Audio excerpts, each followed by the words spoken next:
Hello, moon to moon. Happy dark moon. It's the dark moon in Cancer now. The moon is right at 21 degrees and almost 1 degree away from my Mars. So while I'm speaking, the moon is going to go over my chart ruler, Mars in Cancer. And I say chart ruler for those of you more new to astrology because I'm an Aries rising. And so my chart is what we say ruled by Mars because Mars rules Aries. It's a very important place in my chart. And I'm going to be beginning my Mars return in a minute. And let me tell you, I think these Mars returns are big deal, especially if you've got some important placements in Aries and Scorpio. Um, they're all ruled by Mars. And then wherever you have Mars, it's just, I always feel like I learn so much about my power in that time. Usually because things show up to help me see where I'm confused about it. Usually where I'm throwing my power away or I'm like um, not really allowing myself to be in the full confrontation of it, which really is a beautiful kind of prelude conversation to what I'm going to get into in this episode, which it does have a lot to do with power. Confronting our own power is not easy, um, especially when you're a very self aware person, you're emotionally wise, and you are really committed to not harming other people with your power. So confronting it is just complicated. It's it's complicated. It's been a huge part of my pathway. And I do feel like a lot of what I've learned is from having Saturn in Leo. Leo is the sign ruled by the sun. And so being with the way that I am the sun, Leo, has been hard. And that confrontation has been some of the most beautiful, heart opening journeying of my life. So I'm so grateful for it. So, in this episode, I want to talk to you about what it means to be malefic in your leadership, to have a rich, meaningful relationship to your malefic expression in your work, in your service, in your art, in your craft, in your relationships, in your life. And like, what do I mean when I'm saying this? And whether or not you're going to join me, I'm doing this in part because I am bathing in the promo for Ablaze right now. Ablaze begins Thursday the 13th. You can come in late if there's still spots, but we're starting soon. And we go till mid-December. So it's a pretty long time we have together. That's 4 months. And it's a leadership council. It's a leadership space for those who are wanting to grow in their leadership, in their business, in their visibility, in their capacity to receive, their capacity to be seen, their capacity to be someone that people see as powerful.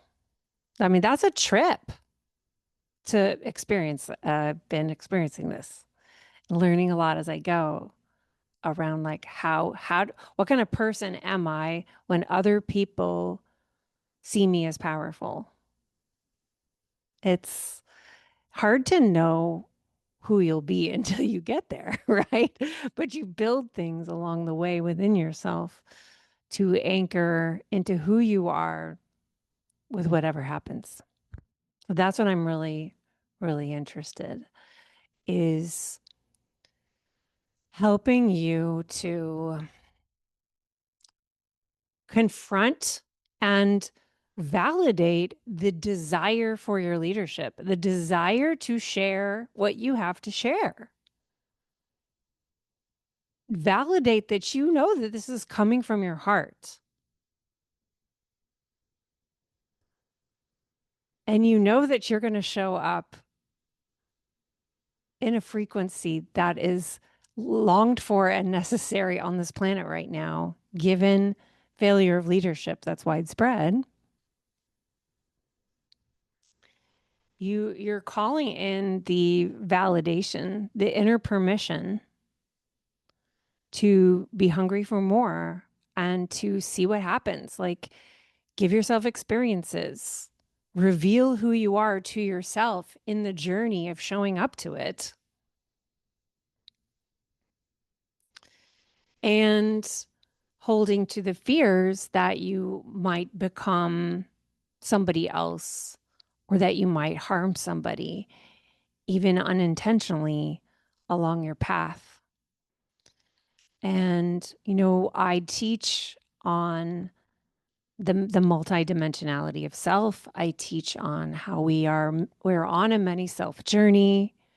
We're carrying all of our younger selves with us at the same time that we're also carrying our older selves with us. From my perspective, like, we are so vast, we are so hybrid, is wild. Like, if you're not into how weird it is, like, come join me. It gets weirder, and by that I mean more awesome. But because of the complexity of being really embodied in your multi-self, there's many voices that are at the business table, in the craft room with you. And maturing in your leadership is maturing to me in how you relate to all of these parts of you, who you're letting be the one who decides how you're going to act, who gets to run your business among your many parts. Because I do not want my 16-year-old self running my business. I don't want my 22-year-old self running my business. I love them, but they have a lot of opinions about me and opinions about the world that are really not in present time. So my role is to be very self-boundaried around who I give access to in the business of stewarding my work. And boundaries are malefic. So anytime we're talking about boundaries, we are in the realm of like malefic expression. And for me, being mature in your leadership, growing in your leadership, and enjoying it is kind of a constant daily practice of both boundaries with the world, but also boundaries with yourself. We need so many boundaries with ourselves in the business of growing in our leadership. And how do you do that while also respecting yourself, respecting your younger selves, even respecting your inner critic, and respecting your doubter, like respecting all of you, having compassion for all of you, but still having boundaries around when you give which part of you your attention and knowing how to run your business from that boundaried place. So,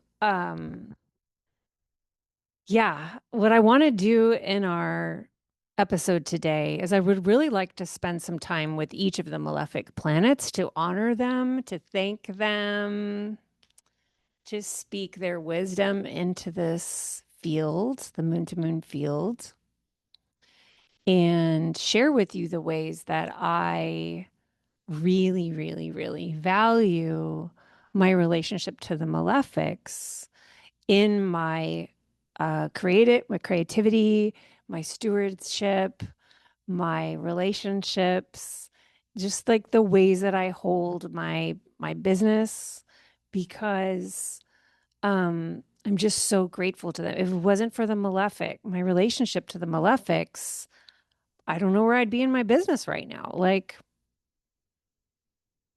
would I even have a business? I'm not trying to like be fear-based when I say that, but like literally they hold down the field so all this can happen. So they're really important parts of me, and I really do see the Malefics as teachers.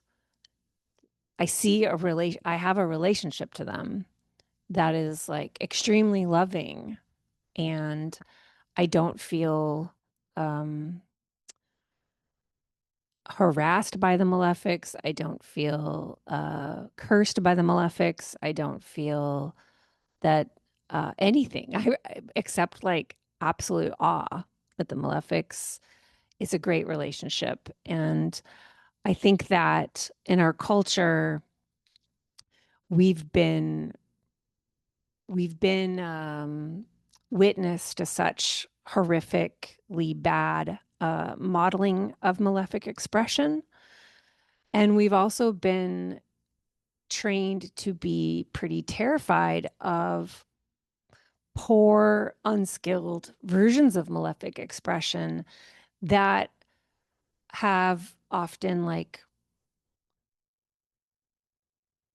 they've just really hurt the possibility of our relationship to the malefic. So a lot of my work in astrology has been just like re-education around especially Saturn, but also the Sun and Mars, because even the rhetoric and the writing of astrology contributes to really unhelpful relationships with them. So a lot of people come to me to reweave and heal your relationship to the malefics for your life, in addition to your work.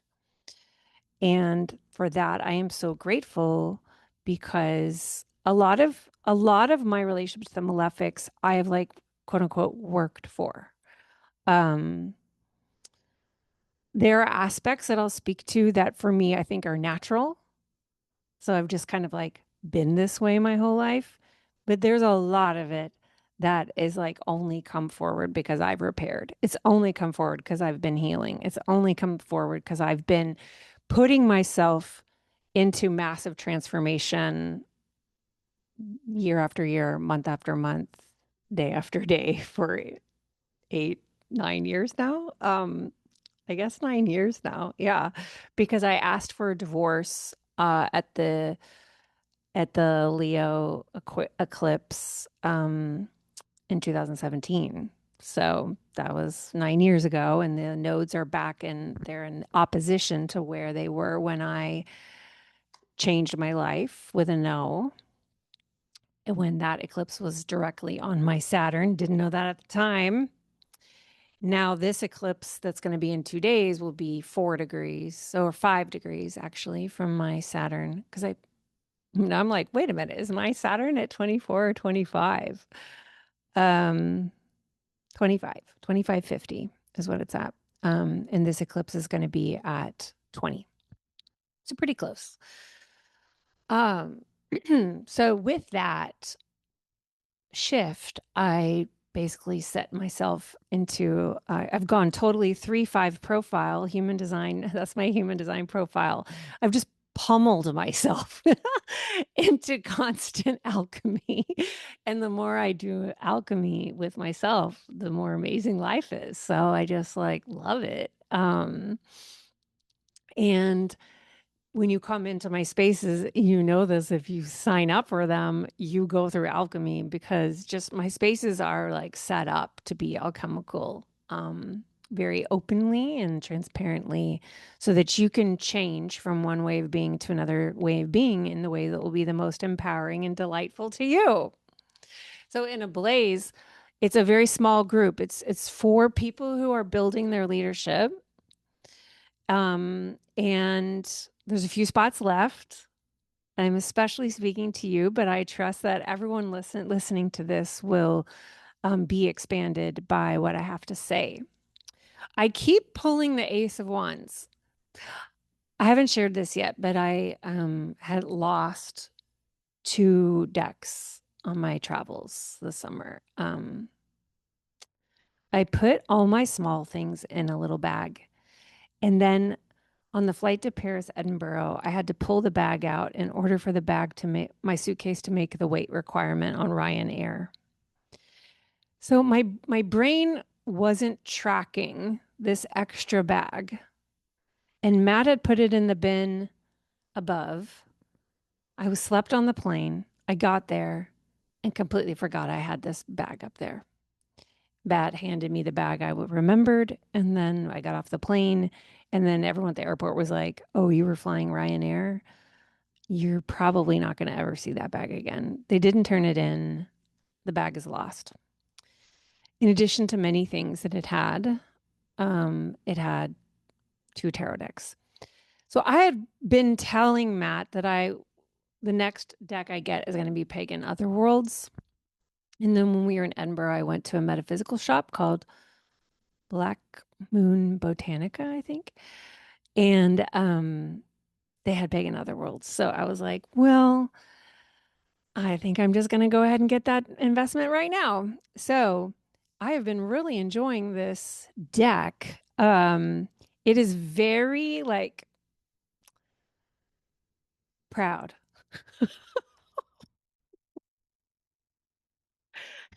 It really wants me to know how serious it is because if I have a jumper or I even like peek into the deck as I'm shuffling, you can be sure I'm then going to pull that card. Like it wants me to know that anything that it shows me, it means it. Like, okay, I believe you. So, I mean, I have pulled for Ablaze how many times in the last week? Almost every day. And every day I get the Ace of Wands. Okay, I see you. I get it. And then the other one I keep getting for Ablaze is Six of Swords. So it feels like, it's what it's wanting me to say is like I'm taking you on a journey. I'm the ferryman. The Blaze is going to take you across. A Blaze is a boat. Is taking you from where you are on this side of the river across the river to the other side. This is not the first of my spaces that's Six of Swords. All my spaces are Six of Swords. You can look, I did a podcast like last November, December called I'm the Ferryman. Because in most Six of Swords, there's a boat. And you can't see where it's going, but it's going to the other side. And that's what Ablaze is doing for what? For this huge project, passion project that you're in, this thing that's lighting you up, like Ace of Wands, that's a huge amount of fire. The people who are coming in are really lit with that. Like that lit upness that you have is going to hurdle you. Like, is that the verb? Catapult you. It's going to throw you forward. And you're just like, yeah, that's what I'm interested in, please. Sign me up for the catapult. So, um, that's not a small thing to be ready for, not everybody's always in the space for that. So this is a small, intimate space. So you can be surrounded by people who are, so we can unshame how zesty you are right now for what you're stewarding and all the heart and all the passion that you're willing to throw into this leap. That's what we're doing. I saw like what is Ablaze doing for the people that it come in? King of Swords. I've already pulled this multiple times. King of Swords.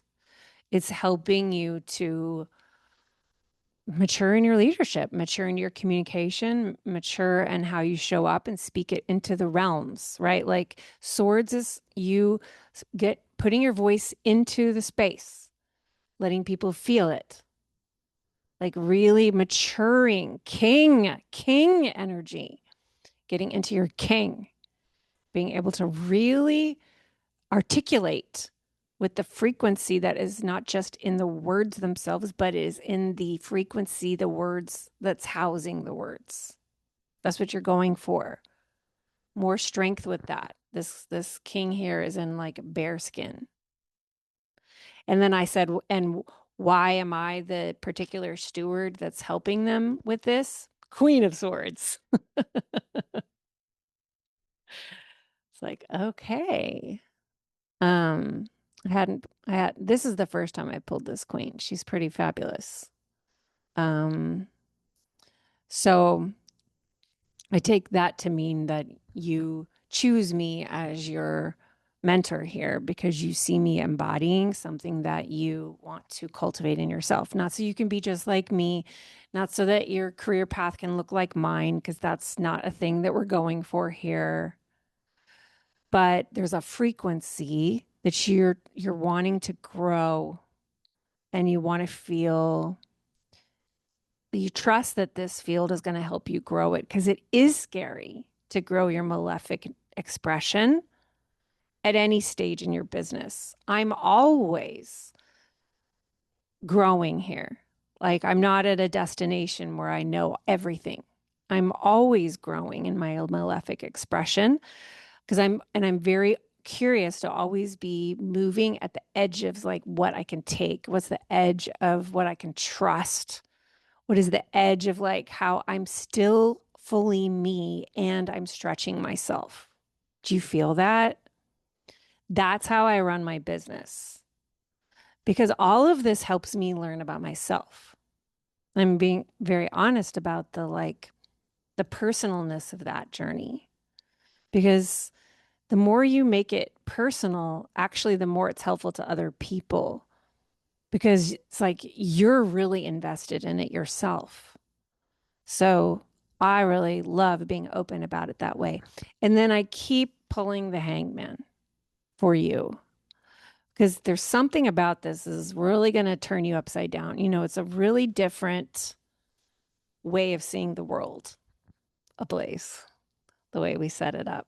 So, you know, what often happens in Ablaze, I've run it once before, but what often happens is you do kind of immediately drop into your current like what is the most necessary hangman to move through, which is like the discomfort of you're going to move to wisdom here, but you're being made to look at things differently. And what often happens is like pretty quickly you can become plummeted into, this is exactly where you need to be doing the healing, okay? Like, this is exactly it. And so there's like a underworld that happens before the overworld change. Of course there is. Um, to me, this is like a duh, because in order to see like surface change, like if you think about your work as a tree and you're wanting to grow more branches and have more apples on the tree, you're going to have to first strengthen the roots of that tree and clear up whatever is keeping the roots from going deeper into the ground, which is you going deeper into yourself and into your trust with your guides or whatever it is that you trust in that's supporting you at like a supernatural level. So, usually in a blaze, there's going to be a mix of oh, I'm plunging, with like, oh, I'm noticing that that pattern's not hard anymore. Now I'm plunging again. Oh, now I'm noticing that I can do that thing and it's not scary to me anymore. That's usually the ride of a blaze, because we are breaking things down in you and we're building things up at the same time. But there'll be chapters where it feels like everything's breaking down, and then there'll be chapters where you're like shocked at how quickly you're building things up again. Because there's usually a lot of unlearning to do in your leadership. And there's a lot of confusion about what makes you powerful. So those things need to get dissolved some, so that you can build from a more authentic, true place. So I build this into the format of a blaze in this way. I'm going to get to the malefics in a minute. First, at the live meetups, what we're doing is you're bringing to me what you're working on building, what you're excited about, what your strategy is, like what's the plan. Um, in person, and by that I mean in Zoom, when we're live, there's 10 total lives. Um, when we're live, I want to hear from you about what you're building towards. Like, what are the deadlines? What are the goals? What are the strategies you're thinking about doing? I want you to come ready to talk about that. And then in the off, and then I give you direct mentorship based on where you have concerns, where you have questions, where you're unsure about things, um, where you're curious, like if I have any inspiration based on what you've shared, which you can, of course, take or leave. And then in the off weeks, you bring to our Telegram channel a voice message with where you are wanting dissolving. There's a molting that's going to be happening. You are bringing a fear, a doubt, like a resistance. There's something that's like a shedding is on its way. These are the signals. And then I give asynchronous mentorship back to you in the off week based on the molting that's going on. So in this way, week on, week on, week on, week off, you are going through what in alchemy we call solve et coagula, which is a breaking down and a building back up again. And this is what alchemy is. So that on the other side, you really do feel that you are a different person, but you're a more potent, refined version of yourself. So that's the basic format that you can expect. I'm also going to be doing some trainings whenever I feel like on exact practices that I do that fortify me in my leadership.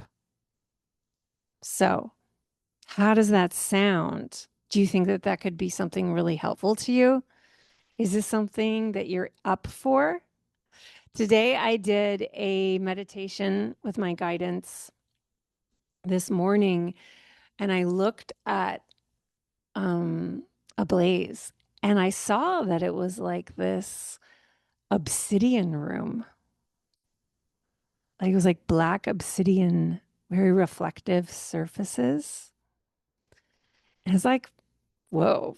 It was like it's sexy and intense because it's not it's not a spring meadow.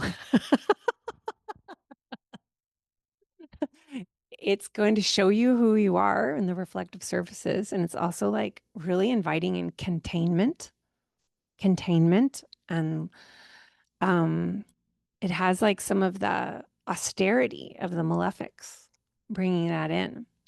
So I did some decorating. I put in some lush, surfaces to sit on and lounge on, and blankets. I put in some blankets. I built a fire in the middle. Added some garlands of roses so that, it would be um, a little softer. But I actually heard this strong voice like, don't over soften this space. Um, don't pretend, don't you do it.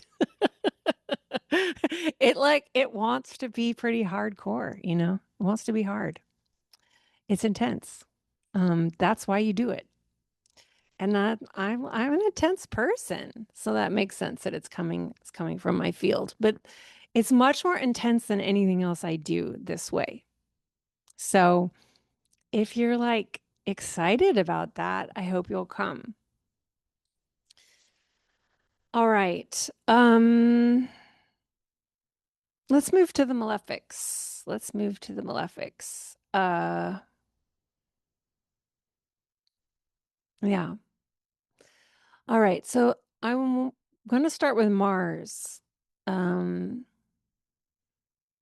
Mars, the ruler of Aries and Scorpio, even though you may have Mars somewhere else, like I do, Mars in Cancer, in what we call fall, because Mars is quote unquote exalted in the opposing sign of Capricorn.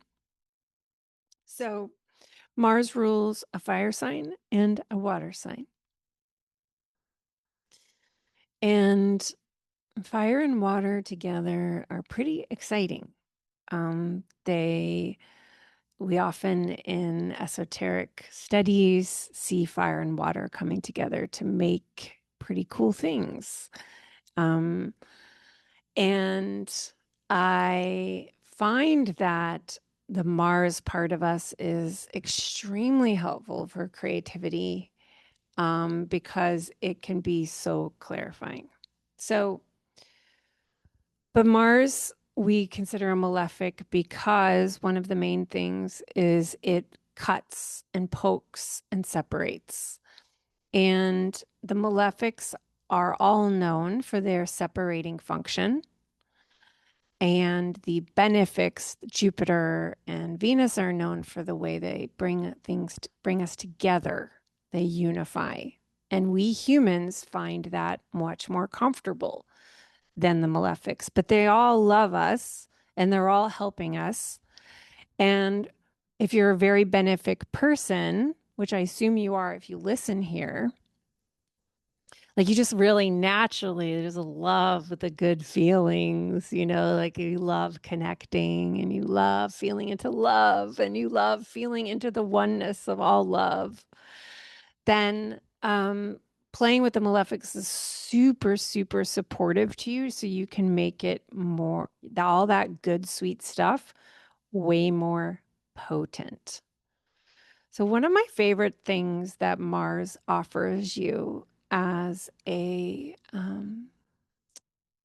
relational support is Mars speaks the high sensation of truth.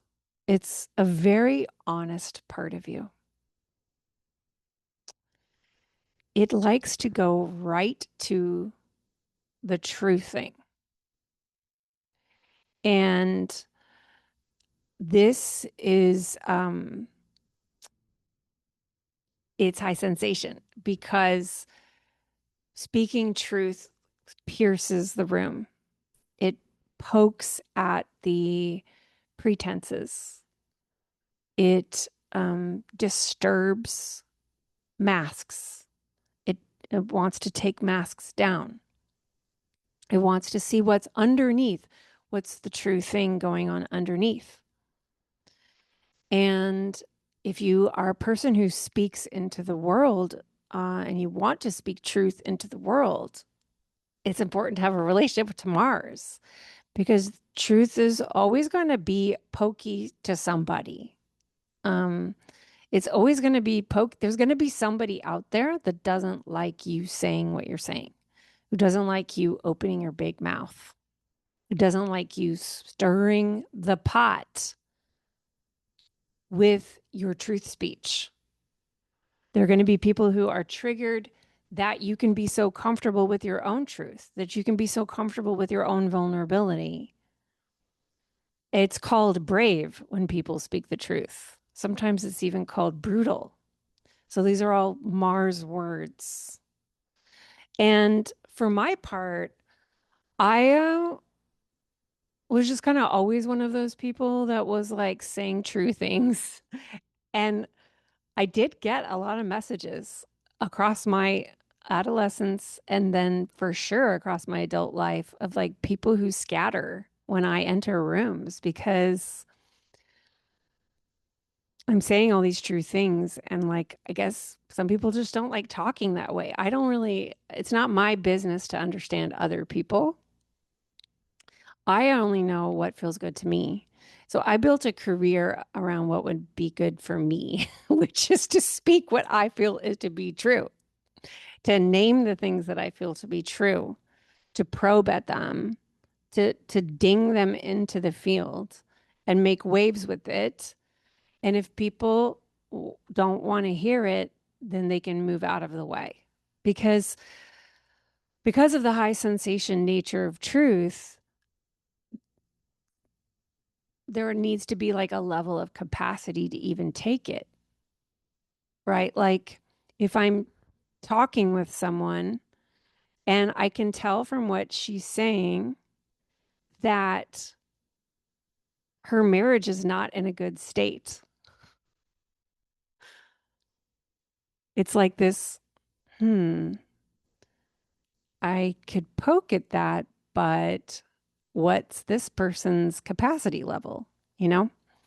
And one of the great things about being in a reading space or in a classroom space or in a mentorship space is you actually have consent to say what you see. Where it's murkier, it's murkier with the people in your personal life because um because of capacity and not wanting to say something that the person doesn't fully have availability to be with, because to be availability with the state of your marriage, to be with the truth of the state of your marriage might mean major change for some people. And so people tend to move out of my way now that I'm divorced. They get far away from me if their marriage is not doing well. um, but really, like I do think the people who choose me as a friend, they choose me because I do say those things, and they're not going to tell me about what's up in their life unless they have the capacity to hear me respond, you know?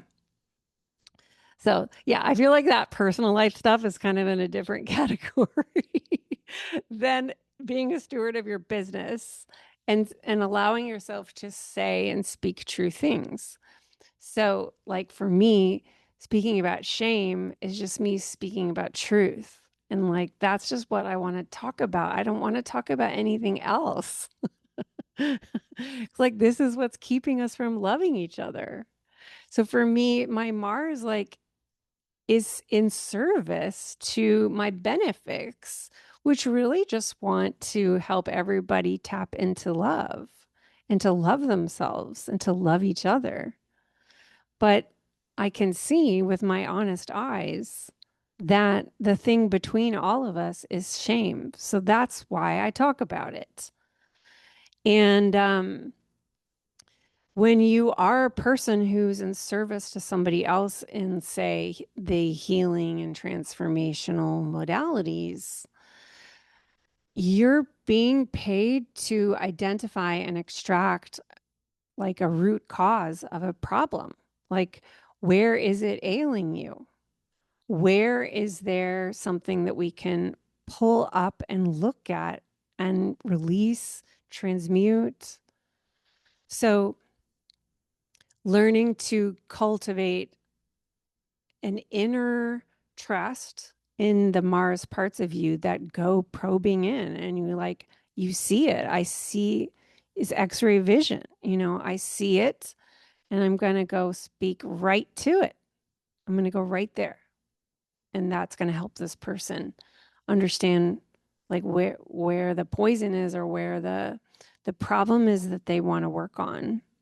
That's what often makes a skilled coach, mentor, healer, teacher is the ability to go directly to the thing that's where the problem is.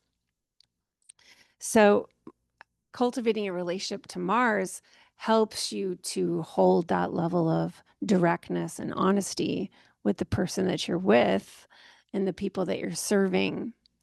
And then as you communicate that into the field, like who you are, what you're into, what moves you, what breaks your heart, what makes you angry, so that your community can see you and that they can really sense the kind of person that you are. You're always going to be more magnetic and have more impact the more honest you are. But it's difficult to be honest when you're trying to protect yourself from having anyone criticize you. If you're trying to protect yourself from somebody saying she said that wrong, then the more you're trying to protect yourself from being seen as like misinformed or bad or whatever, there's going to be a buffer between you and that audience where they actually can't really see you, and they can't really notice you. And so if the whole point of like the whole point of being noticed is so you have the opportunity to keep growing and serving more people, you have to allow yourself to be noticed at all. And the more you are honest, the more you will be noticed. It's just true because of the energetics. Mars has like a really exciting energy to it, even though that energy can be triggering to some people and magnetizing to others. So the more you are in your Mars energy, you're into what we can call a skunk energy, where you like very authentically attract people that are like so ready to work with you, so excited to know you, so excited to be learning with you, so excited to meet the other people in your world. Like the attraction is high. And then likewise, there will be those that are repelled and they will move out of the way, and they hopefully will be kind as they do that, but that sometimes is not the case. And so, another aspect of Mars then is knowing how to put up a protector between, like a protecting field around your aura. There's this kind of energy of protection when you're in your Mars that actually is felt by others, where people can tell that you're a person who will protect yourself. Does that mean you're going to go fight them? It's more just an energy of like, I will not be messed with. And this has been a huge one for me to grow. Um, just the fear for me was that if I had these protectors up front, out front, I would be seen as mean, or that it would like trounce my innately childlike sweetness. But I've not found that to be true. I found it to be true that the more I let Mars energy protect my aura, which is I then trust in, as I will not allow myself to be fucked around with. And I will not lose energy on haters. And I will not lose energy on explaining myself to people that don't deserve my attention. The more I learn that, the more actually my inner childlike wonder grows, because I feel so safe. That those benefic parts of me feel so safe because they know that there are other parts of me, the Mars parts of me, that are protecting them, and that like they do not have to interface with assholes. No, I'm not responsible for responding to their attempts to get my attention, because I can tell the difference, because I can see the truth. And that's all Mars development.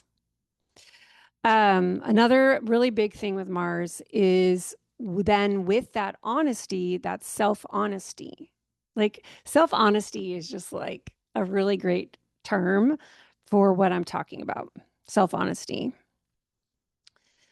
With the self honesty of the relationship you build with Mars, you are also honest about what frustrates you, what annoys you, what bores you, what you don't actually have any excitement about doing. And I mean, it is a liberation to be in connection to this information and not shame it and not apologize for it, and just see it as part of the wonder of who you are, and like the wisdom of your frustration, the wisdom of your annoyance, the wisdom of your boredom, the wisdom of no, thank you. I don't want to do that. It allows you to not say yes to shit you don't actually want to engage with. It allows you to end collaborations that are not alive anymore. It allows you to compost offerings that were amazing for your younger self, but they really are not in affinity with where you're going. And this is the best information. Like, I feel that that information is the beginning of my creative process. My creative process begins by honoring what I'm really annoyed with or frustrated with, and then talking to myself there. Tell me about how you're so annoyed.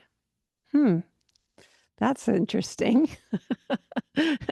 And this in turn allows you to be honest with the people in your life. However, it may require some difficult conversations. That honesty may be painful. That's why it's malefic. So, um, but at the end of the day, it allows you to be someone that everyone around you can trust in because they know you're telling the truth. They know that you're not going to do something you don't want to do. They know that you want to be there when you're there. They know you're not putting things on the calendar that you're not interested in. Like, that is huge in a world where so often we don't really understand what motivates people. And we just project into that question mark, right? When you don't know what's motivating someone, you may just project in and assume they're probably doing this because why would you need to project? Because you don't fully know. But when you're a person that's like very repeatedly showing, consistently showing that you stay at this threshold of honesty in your work, then your community can really trust you. Even if they're like, oh, that's too bad. I really like that she used to do that and she doesn't do it anymore. But hey, that's cool. She's just being honest. That's how I know I can trust her when she does show up. So to me, that's really important. Um, that's really important at staying emergent. That's how you stay emergent. And, composting doesn't always mean like full endings. It can just mean like updates, updating how you do things. And you only discovered it because you honored the fact that you were frustrated and you didn't shame yourself for being frustrated as like bad. That's a huge learning because so many of us were raised that we weren't allowed to touch, like tap into these kind of like less elegant behaviors or expressions. And like I don't know, for me as growing up in the South in a femme body, like for sure, there's all kinds of uh expressions that I felt like I wasn't allowed to hold in the world. Um And, definitely for sure, one of those was not allowed to be difficult, which does kind of bring us a little into Saturn. But I also think there's a Mars piece there where you're just like, I don't want to do that. I mean, I just go back to my teenage selves and I just let them know that they really can say that. I'm their mother now. Yeah. We're not saying we're fine when we're actually super annoyed. Um, yeah.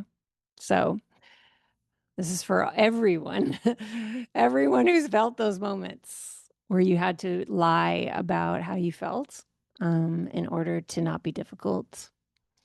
Uh, yeah. You can get fucking enraged when you really tap into that one. So Mars is so, so, so powerful. And it just, the consequence of being into your Mars is like fire through your eyes, like a real erotic energy that you start to hold all around you. And it's so protecting. I can't even believe it. And I did not tap into this till after my divorce. I'm, I promise you, I'm not lying. Um, like this frequency that you know me in is not the one I've been walking my whole life. I it starting about 14, it stopped, maybe 13. So I've reconnected to where I lost that innocence, and we are healing all the timelines over here these days. So I am so celebratory of this in others and so celebratory of this in you. So bring it to Ablaze. Thank you, Mars. Okay. So now I want to speak about Saturn, and then we're going to do the sun. So Saturn rules signs in earth and air. So between the two malefics, all the elements are connected in terms of leadership through the malefics. So when it comes to Saturn, I would say that when it comes to Saturn, this is where maybe I'm more like I have a little more. I recognize myself in many ages as connected to Saturn. Capricorn moon over here. I really, really, really, really, really love Saturn. As a steward of your business and a creative human being, Saturn helps you to create containers of time and energy around what you want to see through. What you want to see through. Saturn helps you take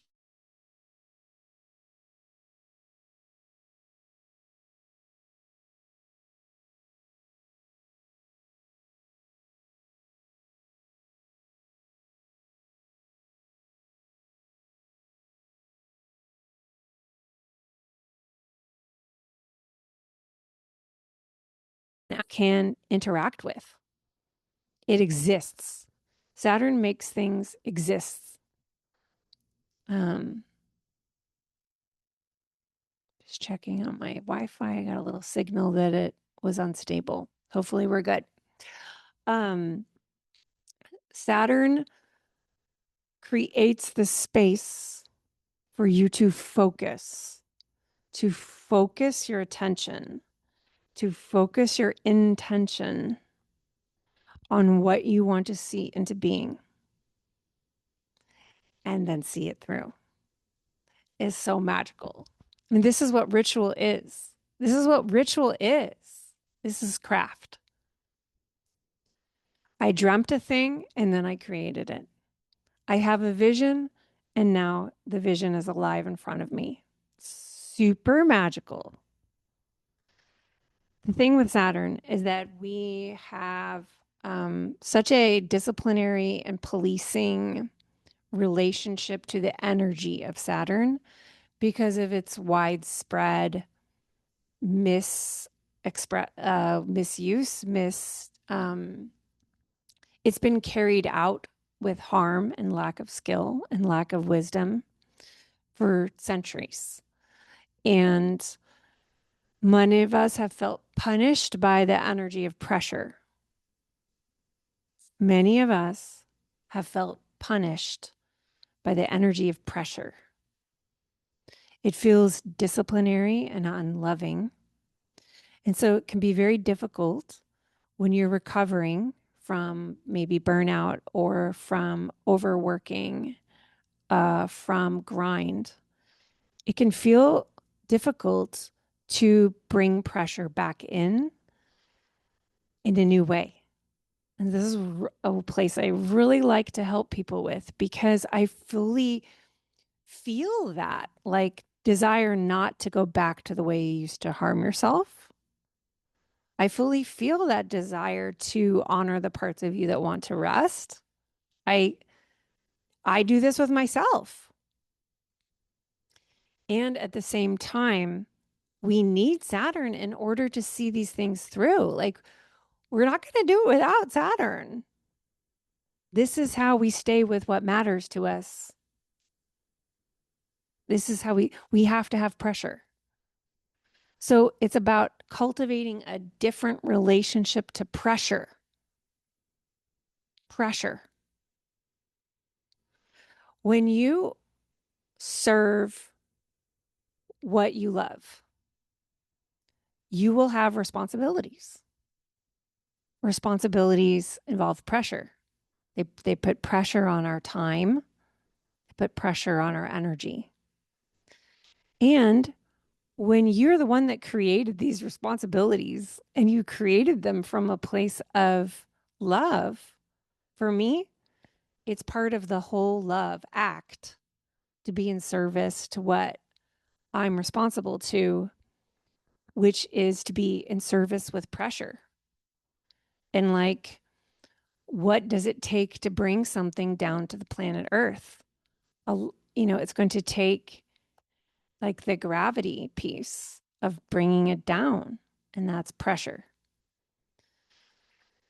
The big thing here as a mentor, my role as a mentor is I cannot be the source of your pressure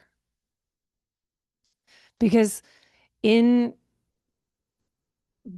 in the way that you want to build this up, well, the way I would want for you to build this up is your pressure is coming from within, and it's about your relationship to the calendar and your relationship to your offering and your relationship with Saturn. I don't want to be the person applying the pressure. The way that I create Saturn for you in Ablaze is I created the space. I created the obsidian room for you. I created the dates. I created the times. I created the deadlines. I created the timing limits. I created a lot of Saturn things in the space to bring pressure, but I am never going to say to you, you need to finish that by the time we see each other again, because then I'm messing with your relationship to pressure with your business. And this is only going to work because we're unlearning if you learn to put that on yourself. And who am I to get in the way of the intelligence of your process? You may not heal your relationship to pressure in 4 months, but you will move it along quite a bit. You can come back and do a blaze again or try something else, but like you are going to move this relationship along.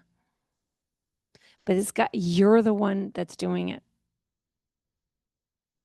And that is really important to me as a teacher is I'm very hands off around what you need to be building for yourself. I create the Saturn through the space and through like the frameworks in the space. There's the Saturn that I'm providing you. Then you have to do the rest. That way, when you see where you've come through a blaze, you're not going to put your results on me. You're going to put them on yourself. You got the results. You're the one that moved you along. I don't want you thinking that I did your emergence for you because I put pressure on you. So, my style of mentorship is very take it or leave it because you need to feel agency and authority with mentorship to grow your relationship to Saturn. I can't be Saturn for you. So there are people you can go to who will play Saturn for you.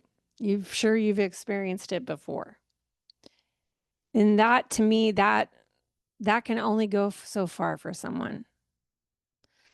But as a very Saturnian person myself, like I do not want anyone playing Saturn to me. Like get out of my face. I like chose my mentor Adam because he was my astrology teacher because he was like not the least bit interested in getting involved in my career. Perfect.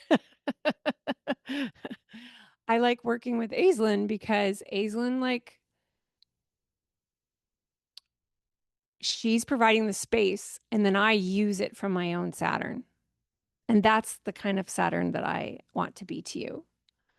so that you can know that you're the one getting your results. Aislinn's not getting my results. I'm getting my results. And when we're in a space where we're admitting that we care about results, because I have spaces where we're not worried about results. This is a space where, results are in the room with us. It's important that you know who got the results. So I love Saturn so much. Saturn's so amazing, and it's just like the deepest reprogramming. I'm telling you, it's so beautiful. It's so beautiful. So if you're craving that, I am so here for it. I am so here for it. And finally, we have the sun, which we don't always talk about as a malefic, but I do find to be quite malefic. Um, the sun is rules fire and it's exalted in fire. So very associated with fire, and Ablaze is predominantly a fire kind of space. So with the sun, we're thinking about visibility as one of the main things that the sun is supporting you with, is being seen, right? Because it's difficult to grow a business that's invisible. Like, this is just true. that's that's a big challenge. So, but I mean, visibility. Again, all the years I've now been mentoring, like visibility is one of the most painful things for my mentees and clients. And the kind of resentment that I see, honestly, about having to work on visibility, having to post, having to speak into the space, right? That there's just like a lot of dread around that. And I think a lot of people work with me because they can recognize that I'm having a blast. And also, I didn't used to be like this. This is all midlife healing. This is all the alchemy I put myself through that I'm inviting you into. I am so lit up by what I want to talk about that I just can't wait to talk about it with anyone who will listen. And that's been very good for business. Um, Nothing feels better to me than to share what's on my heart. So that's what I do. And that's also Leo, because Leo is generosity from the heart, just sharing. It feels so good to share. You think about the hours and hours and hours that go into a promo and the number of people who've been impacted by someone's promo. Think about any promos you see. That person is putting a lot of time and energy into that promo, but only a very, very, very small amount of people are going to go through the door relative to all the people who see the thing. So for me, the only way that that's going to feel good is I'm just generously sharing. Like for me, this picture of like should and have to feels so gross. I wouldn't do it if I was doing it from that energy. The only way I can do it is if I just get way into my heart, like way into my cauldron, big time ablaze, and then share, share, share, share, share. I'm not tracking who's not, who, all the people that are getting this and they're not signing up. Like that sounds like a horrible way to live. So I'm really interested in helping you with this one because a lot of times we do have younger selves protectors who are mad that people aren't signing up and they do feel resentful that they're not being noticed and they do feel resentful that other people are getting more noticed than they are, even though they're saying similar things, and they do get resentful that more people didn't come. They do feel resentful that they're spending all this time on something and that's so wonderful and they're not getting paid the way they feel that they deserve. Like I feel for I all of this can be true, and it's also true that the most magnetic way to promote is to not promote from any of those parts and from any of that feeling. So that all has to be behind the scenes alchemized. And I spend so much of my time as a mentor helping you with that because it's alchemical. And those parts, a lot of those parts do not want to go, they do not want you to alchemize them. They're, they think you're going to be destroyed if they're not protecting you. I'm dead serious. They think you will be annihilated without their help. So when I'm helping you, we're working with very stubborn protectors. That's okay. They love you, but do you want them to run your business? Because if you want more people to come and you want this all to feel good, those protectors need to be demoted. They do not intimidate me. So there's some honesty. It's just true. Because what all those protectors are doing is they're walling your heart up. And to me, the only way to feel good in my leadership is to feel like my heart is coming through really strong because look at what happens when when leaders have armor around their hearts. Look at leaders who can't listen to their communities. Shame puts walls around our heart. And what I'm interested in helping you identify as a leader is like, what are the distinctions between really loving boundaries that are firm and that I can trust in versus walls around my heart? Those are very different things. Very different things. I mean, boundaries is just everything because all of this idea of like Saturn and focusing and containment, that's the energy of boundaries. Because we're saying, I'm going to focus on this and I'm not going to focus on anything else until I feel complete. And that boundary is what allows you to move the thing along. But you also have boundaries with yourself. Like, I'm not going to allow myself to talk shit about my work to myself. That's a boundary. I'm not going to allow myself to believe these things about my community. I am not. I'm not going to. The boundaries that you have with yourself are absolutely crucial to where you're going as a leader. You won't grow unless you trust yourself. I mean, people do, but then they may collapse later, you know? We can really only grow to me, in a healthy way at the pace that we trust ourselves to stay with all of ourselves as we go. And so, um, for me, it's like, is my heart still safe? Is my heart still safe? Is my heart still safe? Well, how do I know it is? What am I doing to protect myself with boundaries? What am I doing to protect my community with boundaries? What am I doing to protect my bank account with boundaries? There's all kinds of things that we want to see in place to stay in integrity with who we believe we are at a heart level. Like for me, it's a boundary to create from like an unconscious masked place. I'm just so attuned to masks and I'm so in tune with myself. Like,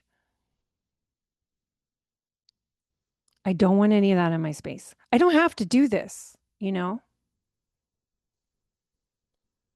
I mean, that's another boundary is like, like, I don't complain or feel victimized by my work because I could be doing, I don't have to do this. I have very strong boundaries around complaining energy. It's just, I feel really lucky that that's just not a thing that I have any trouble bounding out. I'm very clear about how lucky I am. So from that place, it's you're more likely to be generous when you see how lucky you are. You know, when you when you bask in your privilege, you're more likely to give things away because it feels so good. But then you have to also know that you have a boundary around giving away, right? Like, do you know where the limits are? What do you need to feel safe in your generosity? What do you what do you need in place to feel safe so that you can give generously and it feels so good? What do you need in place for that? That is malefic medicine. That is the malefics helping you in your leadership so that you can stay in a heart place. Because it's my presumption that anyone coming to work with me is interested in heart-led leadership.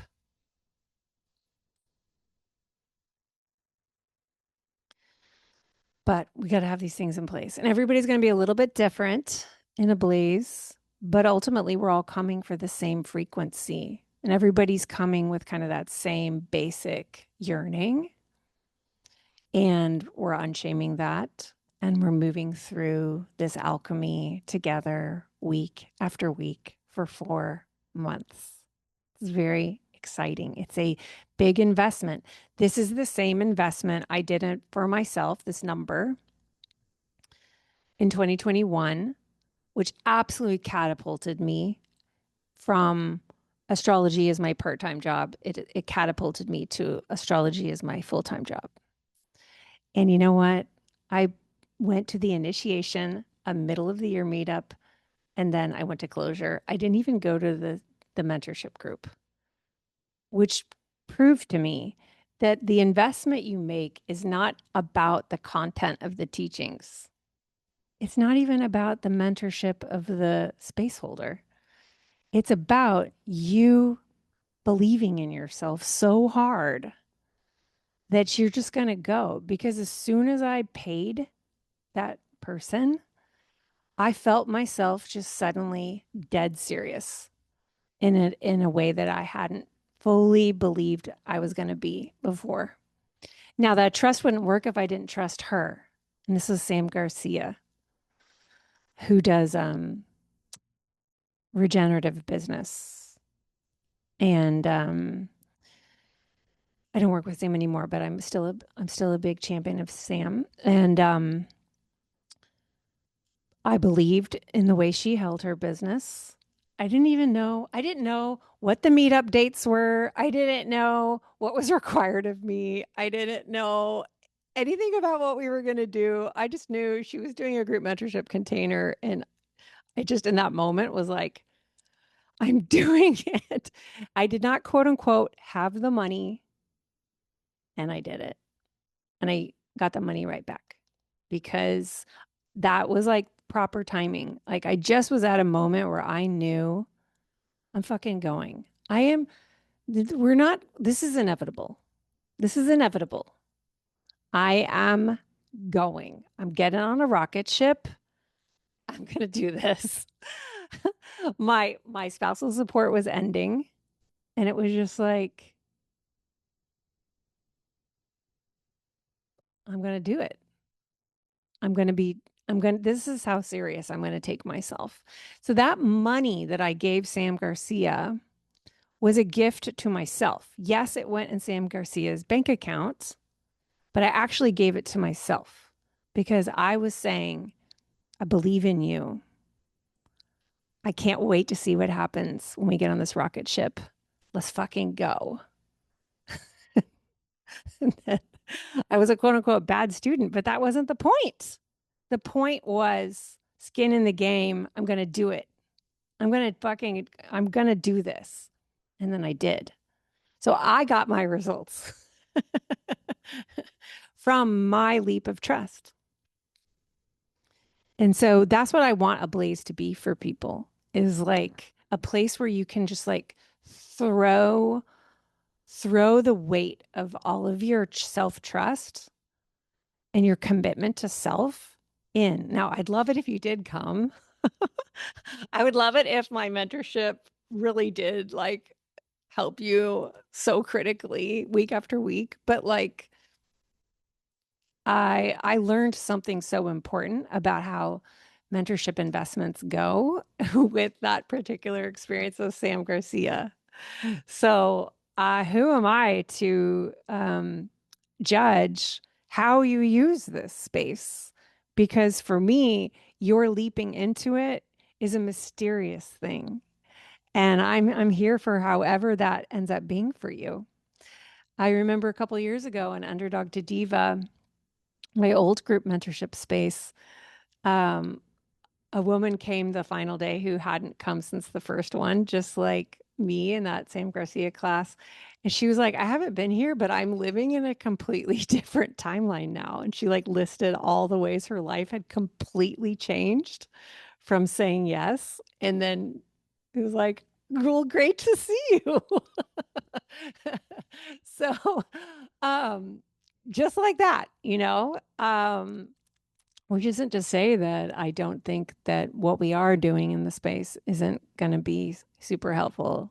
I already said that. It's just, this is how magic is. Your trust is it's like your trust is concretized into the form of the coin you give the ferryman. Here, me, my school, rather. And then however you're getting across to the other side will be mysterious for each person. So can't wait to get going. I hope that this was supportive to everyone listening, whether you're coming to Ablaze or not, or maybe you're a future Ablaze participant. It's my honor to speak to the Malefics and share some of the ways. I'm sure I only scratched at the surface of all the ways that I love the Malefics, but these were the things that came through today. Wishing everyone a beautiful passage through the eclipses. We're definitely been in them, even though they officially kick off in a couple days here. And grateful to all of you taking the time to listen. If you've never left a rating or review, it would mean so much to me if you would take a moment to do that now. So grateful to the new reviews that I've been getting in 2026. It just makes my heart glow. I'm so happy. Thank you. And I'll see you at the next one.